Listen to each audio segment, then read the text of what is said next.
సకలాశీర్వాదముల కారణభూతుడైన మా ప్రియ పరలోకపు తండ్రి, మీ ఘనమైన శ్రేష్టమైన నామాన్ని బట్టి వేలాది వందనాలు చెల్లిస్తూ ఉన్నాం. ప్రతిదినం ఈ రీతిగా మీ పాదాల చెంత చేరి శ్రేష్టమైన మీ మాటలు ధ్యానించడానికి మీరిస్తున్న మహాకృపను బట్టి వందనాలు. ప్రతిదినం వాక్యం వింటున్న మా శ్రోతలందరినీ దీవించండి, ఆశీర్వదించండి, దర్శించండి. ముఖ్యంగా డిఎస్సి ఎగ్జామ్ రాస్తున్నారు బిడ్డలు కెజియా, ఝాన్సీ, సువర్ణ, శైలు, తిమోతి, రిబ్కా, భాగ్యలక్ష్మి, కృష్ణరాజు, బేబీ, స్పందన. ప్రభా, వీరందరూ కూడా చక్కగా డిఎస్సి ఎగ్జామ్కి ప్రిపేర్ అవుతూ ఉన్నారు. చక్కగా అటెంప్ట్ చేసి చక్కగా ఉద్యోగాల్లో ఉండే భాగ్యం బిడ్డలకు దయచేయండి. మీ కృపను గ్రహించండి అయ్యా. కొన్ని రాశారు, ఇంకా కొన్ని ఎగ్జామ్స్ ఉన్నాయి. బిడ్డలు రాస్తుండగా మీ కృపను గ్రహించమని, విదేశాల్లో ఉంటున్న బిడ్డలందరికీ ఆరోగ్యమును, డ్యూటీల విషయమును మీ కాపుదల భద్రత ఇచ్చి నడిపించండి. దూర ప్రాంతాల ఉద్యోగాలు చేస్తున్న బిడ్డలు మీ కృపనిచ్చి నడిపించమని, ఆరోగ్యాలతో నింపమని అడుగుతూ ఉన్నాం. హాస్టల్ నుండి చదువుతున్న బిడ్డలు మీ క్షేమను, కృపనిచ్చి నడిపించండి. అనారోగ్యంగా ఉన్న వారికి ఆరోగ్యం దయచేసి నిలబెట్టండి. వివిధ సంఘాల్లో ఉన్న సకల పరిశుద్ధులకు మీ కాపుదల భద్రత ఇవ్వండి.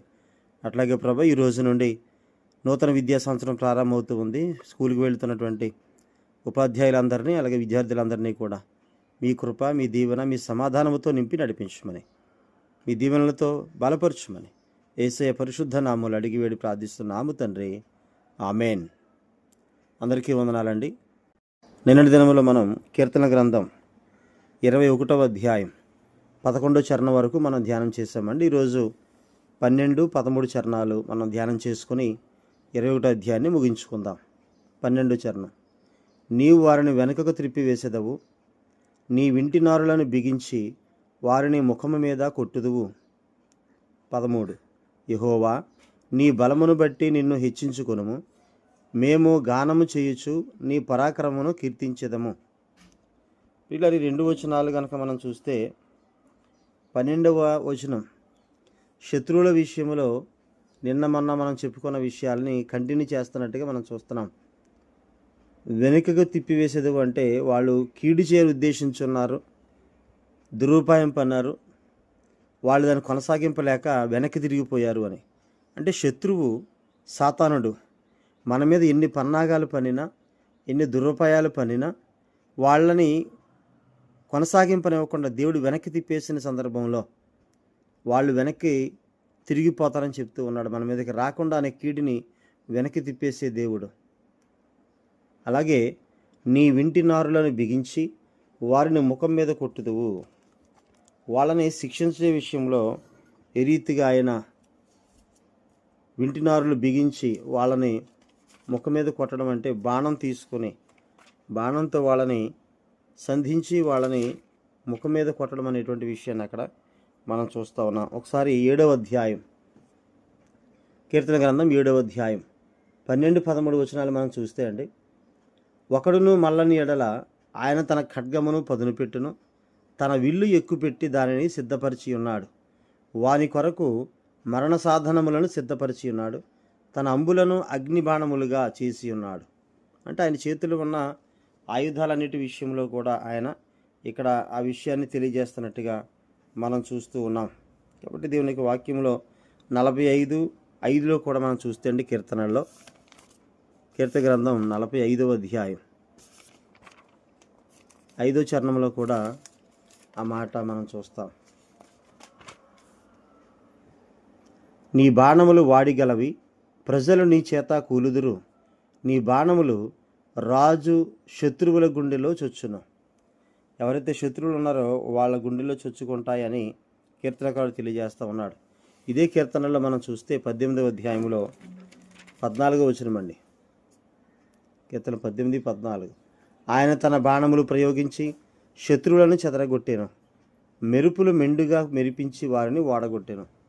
అంటే శత్రువులకు ఏమాత్రము జయము లేకుండా, విజయం లేకుండా దేవుడే వారిపై విజయం సాధించడానికి ఈ విధంగా బాణాలను ఉపయోగిస్తున్నాడనే విషయాన్ని మనం చూస్తూ ఉన్నాం. మాటికి 21:12 అండి. మనం చూసిన దాంట్లో నీ వింటినారులను బిగించి వారిని ముఖం మీద కొట్టుదు అనే మాట చూస్తున్నాం. అట్లాగే 77:17లో కూడా ఇదే మాటని మనం చూస్తున్నామండి. అంటే శత్రువులను ఆయన బాణాలతో సంధించి శత్రువుల మీద విజయం పొందుతున్నట్టుగా మనం చూస్తున్నాం. 77:17. మేఘరాశులు నీళ్లు దిమ్మరించెను, అంతరిక్షము ఘోషించెను, నీ బాణములు నలుదిక్కులా పారెను. దేవుని బాణాలు నలుదిక్కులా పారినట్లుగా మనం చూస్తూ ఉన్నాం. అంటే దేవుడు శత్రువులపై జయం పొందడానికి ఆయన ఉపయోగించిన ఒక అద్భుతమైన ఆయుధం ఇక్కడ మనకి విల్లు, వింటి నారులు, అలాగే బాణాలు అనే విషయాన్ని మనం చూస్తున్నాం. చివరిగా 144:6లో మనం చూస్తే, మెరుపులు మెరిపించి వారిని చెదరగొట్టుము, నీ బాణములు వేసి వారిని ఓడగొట్టుము. కాబట్టి దేవుని యొక్క వాక్యంలో 12వ చరణములో శత్రువులపై జయం పొందేటువంటి క్రమంలో ఆయన వింటినారులు బిగించి వారి ముఖం మీద కొట్టి వారిపై జయం కలుగజేస్తాడని చెప్తున్నాడు. సో అందును బట్టి 13వ చరణంలో కనుక మనం చూస్తే, దేవుని వాక్యములో ఎంత విజయం ఇచ్చినటువంటి దేవుణ్ణి హెచ్చిస్తున్నాడు, ఎంత విజయం ఇచ్చిన దేవుణ్ణి గొప్ప చేస్తూ ఉన్నాడు. 13వ చరణం అండి. యెహోవా, నీ బలమును బట్టి నిన్ను హెచ్చించుకొనుము, మేము గానము చేయుచు నీ పరాక్రమను కీర్తించెదము. తన బల ప్రభావాలతో మన కోసం ఆయన సంపాదించి పెట్టినటువంటి విజయాల కోసం యెహోవా దేవుని అవతారమైన ప్రభువైన క్రీస్తుకి మనము కృతజ్ఞత చెల్లించేటట్టుగా, సమర్పించేటట్టుగా మనం చూద్దామండి. అంటే దేవుని కుమారుడైన క్రీస్తుకి ఇక్కడ మనం ఆధిక్యత చెల్లించినట్టుగా మనం చూస్తున్నాం. నీ బలమును బట్టి నిన్ను హెచ్చించుకొనుము, యెహోవా నీ బలమును బట్టి నిన్ను హెచ్చించుకొనుము అంటూ ఉన్నాడు. అంటే దేవుని యొక్క సంపూర్ణ బలం ఆ విషయంలో మనం చూస్తూ ఉన్నాం. 115:3 అండి. కీర్తనలో 115:3లో, మా దేవుడు ఆకాశమందున్నాడు, తనకిచ్చ వచ్చినట్లుగా సమస్తమును ఆయన చేయుచున్నాడు. అంటే తనకు ఏదైతే ఆశ ఉందో, ఏదైతే తన కోరికో దాని ప్రకారం ఆయన చేస్తూ ఉన్నాడనే విషయాన్ని ఇక్కడ తెలియజేస్తున్నాడు. యోబు గ్రంథం 42:2లో అండి, నీవు సమస్త క్రియలను చేయగలవనియు, నీ ఉద్దేశించినది ఏదియు నిష్ఫలము కానేరదనియు నేనిప్పుడు తెలుసుకుంటుని. అంటే దేవుని బలాన్ని బట్టి ఏది కూడా వృధా కాదు, ఏది కూడా వ్యర్థం కాదనే విషయాన్ని అక్కడ తెలియజేస్తూ ఉన్నాడు. అట్లాగే దేవుని యొక్క ఔన్నత్యాన్ని, దేవుని గొప్పతనాన్ని కనుక మనం చూస్తే అండి, 57వ అధ్యాయం, కీర్తన గ్రంథం 57వ అధ్యాయంలో ఆ మాటలు మనం చూడొచ్చండి. 11వ చరణంలో దేవుని యొక్క ఔన్నత్యాన్ని, సో దాన్ని బట్టే మనం ఆయన్ని స్తుతించి ఆరాధించి గణపరుస్తూ ఉన్నామనే విషయాన్ని, దేవా ఆకాశము కంటే అత్యున్నతుడవుగా నిన్ను కనుపరుచుకొనుము, నీ ప్రభావము సర్వభూమి మీద కనబడనిమ్ము. దేవుని యొక్క ఔన్నత్యము, దేవుని యొక్క సృష్టిలో ఆయన మహా గొప్ప కార్యము ఇక్కడ మనం చూస్తూ ఉన్నాం. ఆయన బలమని చదువుతున్నాం 21వ అధ్యాయంలో, నీ బలాన్ని బట్టి నిన్ను హెచ్చించుకొనుము, మేము నిన్ను గానము చేయొచ్చు, నీ పరాక్రమాన్ని మేము కీర్తిస్తామని కీర్తనకారుడు చెబుతూ ఉన్నాడు. కాబట్టి దేవుని యొక్క వాక్యములో ఇక్కడ మనం చూస్తూ ఉన్నాం, దేవుడు ఆయన ఔన్నత్యాన్ని బట్టి, ఆయన సంపూర్ణ బలాన్ని బట్టి తప్పనిసరిగా మనము దేవుణ్ణి స్తుతించి ఘనపరిచి ఆయన్ని ఆరాధించాలి.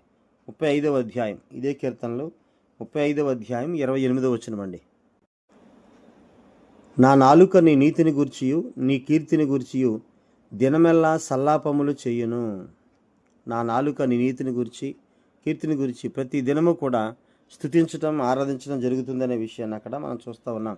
అట్లాగే 51:15లో అండి, కీర్తనలు 51:15లో కనుక మనం చూస్తే, ప్రభువా నా నోరు నీ స్తుతిని ప్రచురపరచునట్లు నా పెదవులను తెరువుము.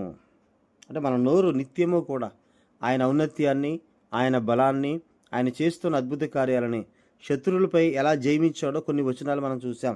సో వాటిని బట్టి కూడా దేవుణ్ణి మనం స్తుతించి గణపరిచి ఆయన్ని మనం ఆరాధించు వారమై ఉన్నాం. కాబట్టి యెషయా గ్రంథం 12:1లో, లూకాసు వార్త 2:20, 19:37, అపోస్తుల కార్యాలు 2:47లో దేవుణ్ణి మనం స్తుతించడానికి ఆధారాలుగా ఒకసారి మనం చూద్దామండి. లూకాసు వార్త 2:20లో గొర్రెల కాపరుల విషయంలో ఇక్కడ మనం చూస్తామండి. అంతటా గొర్రెల కాపరులు తమతో చెప్పబడినట్టుగా తాము విన్నవాటిని కన్నవాటిని అన్నిటినీ గూర్చి దేవుని మహిమపరచుచు స్తోత్రము చేయుచు తిరిగి వెళ్ళిరి. వాళ్లకు దేవుడు కలుగజేసిన మహాగొప్ప అద్భుత కార్యం, ఆయన దావీదు పట్టణమందు పుట్టినటువంటి క్రీస్తుని వాళ్ళు చూడగలిగారు. మొట్టమొదట వాళ్ళకే సమాచారం అందింది. వాళ్ళే వెళ్ళి ఆయన్ని చూసి సంతోషముతో, అక్కడ ఎంత చక్కని మాట మనం చూస్తామంటే, చాలా సంతోషముతో వాళ్ళు వెళ్తున్నట్టుగా మనం చూస్తూ ఉన్నాం. కాబట్టి దేవుని మనం స్తుతిద్దాం, ఘనపరుద్దాం, దేవుని మనం మహింపరుద్దాం. అంటే దేవుని యొక్క మహా గొప్ప కార్యాలను బట్టి దేవుడి తన మాటలు దీవించును గాక. ఆమేన్. అందరికీ వందనాలండి.